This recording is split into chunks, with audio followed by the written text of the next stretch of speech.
Hello, everyone, and welcome to this new episode of Open Book Entrepreneur. I'm thrilled that we have Adam Baldwin here with us from Australia. He's a multiple entrepreneur and also involved into this quite new business called Mama Chai, and he can tell us a little bit more about that. Adam, welcome to the show.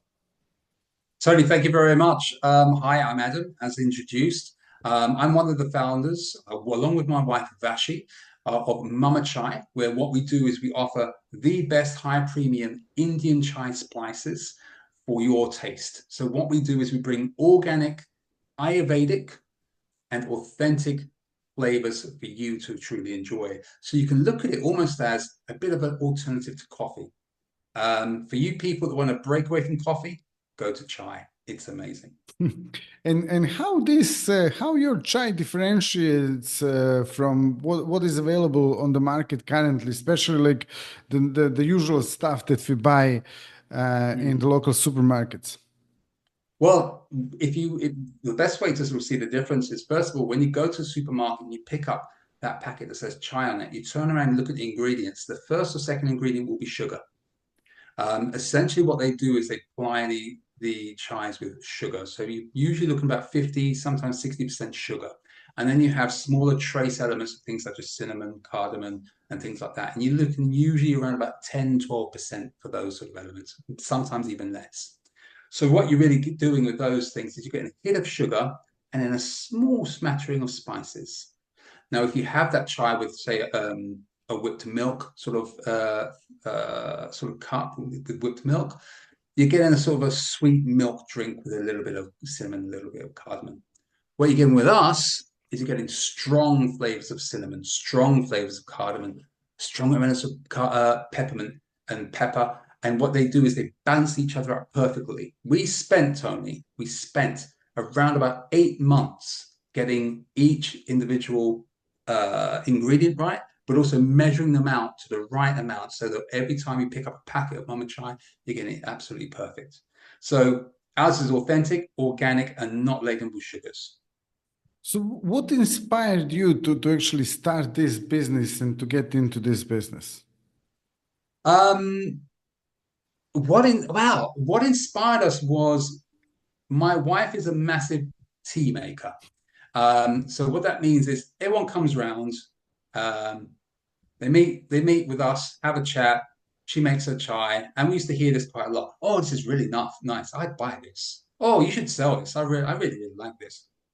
And then one day, my wife went out for a walk. She came back, and she went, Adam, yeah. She goes, we're going to sell that chai. I went, okay. And then we just started to get to it from there. It was really that simple. Whenever people came along, they liked it, they tasted it. Usually, what would happen is we'd get these sort of comments. First of all, I've never tasted anything before. Second of all, I'd buy it. And third of all, how do you make it? Can you show me how to make it? What do you use? And often, what would happen is when we made it in its purest forms with the purest, say turmeric, for example, it would often confuse people and they would get kind of lost in creating it themselves. So what we thought we'd do is we'd make it for them with the perfect measurements, give it to a bag. All you have to do is have a couple of scoops, the instructions in the back, with the boiling water, with milk to taste, and you have it nicely served for you. You can have that experience, that wonderful spicy blend experience every time. And what's your goal for this business for next 3 years? Next 3 years, wow. Well, we're going year by year. This year, we're looking at going towards Sydney, and we're looking at going towards Melbourne, and we want to strengthen that relationship with those two wonderful sort of centres, wonderful cultural centres, over the next year, so 2025, maybe going into 2026. Then we'd like to go up towards Asia, and we wouldn't mind going to certain parts of Europe, actually. I think certain parts of Europe would really take to it. Very good. Yeah, let us know when you're coming to Europe, and also if you're expanding into US, we have a lot of connections there as well. So that's great. Now, obviously, you are multiple entrepreneur. I know that you're involved in a number of different businesses, that you build a number of different businesses, and you've been in the game for a very long time. And this podcast is actually focused on entrepreneurs. So, can you tell us a little bit more about how do you actually manage all these businesses at the same time? Because I know that you're like working a lot, but also, how do you manage to stay on top of everything? Oh, that's a good question, Tony. I have to ask myself the same question. Um, First of all, it's kind of a passion and a drive to do it. Um, uh, I follow that inner voice that says, do it, basically. And with that comes the times and the means to actually accomplish things. Now, being a parent of two children as well, two young children, my wife and I sometimes have to balance that time with childcare, and we have to balance that time with actually when they're asleep to get things done here and there. But once we get that motor running and the cogs turning, it's quite easy to get it working.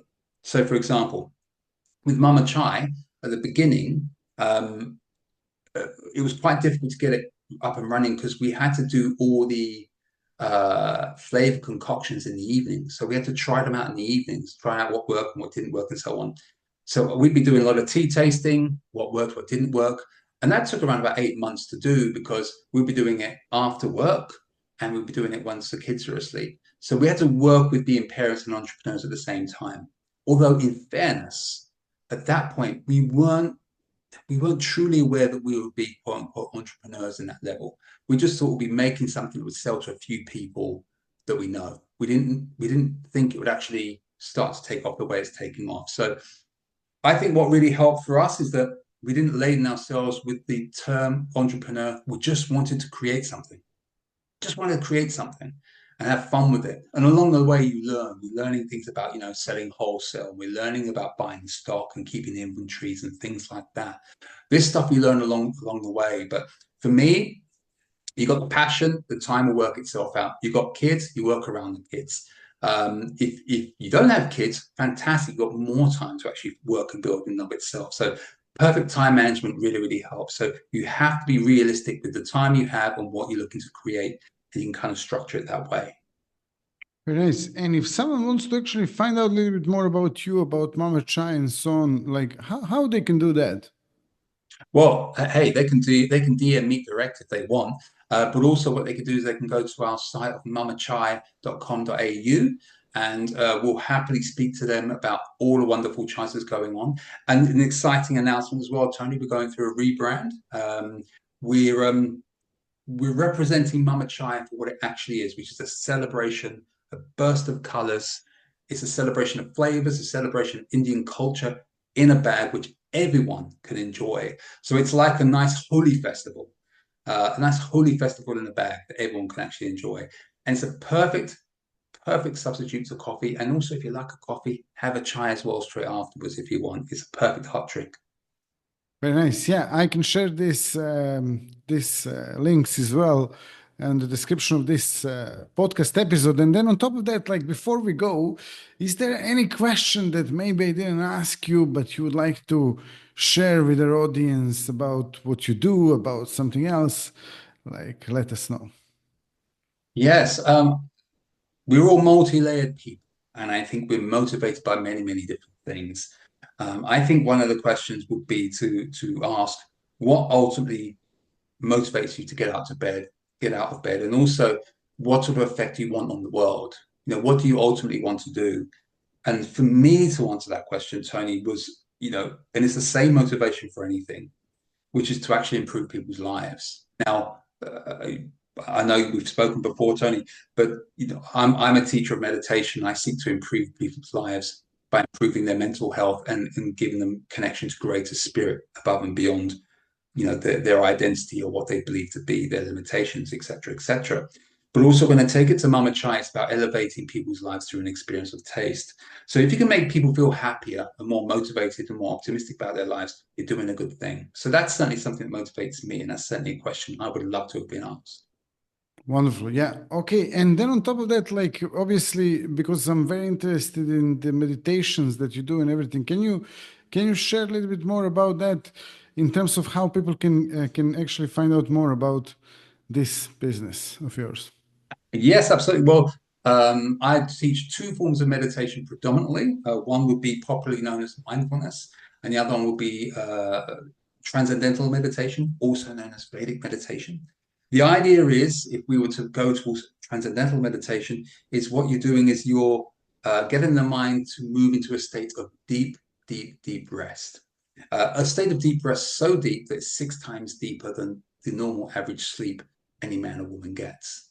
And from that point of deep rest, people get to release their inner stresses, their inner traumas, and become free of all those things that are holding them back.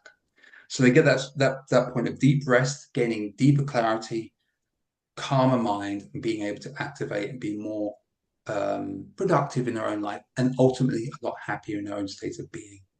So that with transcendental meditation, what you're doing is you're giving the mind a spa experience. So if you imagine you're going towards 2 doors, and one door that's access to the spa. Oh, you want to open that door, you want to go in the steam room, maybe you want to go into the plunge pool afterwards for that icy feeling.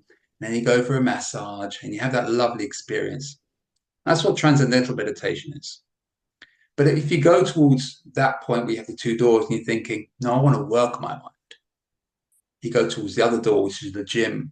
And that's what mindfulness really is. That's when you're working your mind. That's when you're observing your feelings, or even better yet, you're observing your emotions, understanding where the emotions are within, say, your body, for example, the body experience. You're working with it a lot more then. Whereas with transcendental meditation, what you're doing is you're succumbing, you're relaxing to the experience. Both have their experiences, both have their upsides, both have their positives. They're just 2 choices that someone can take.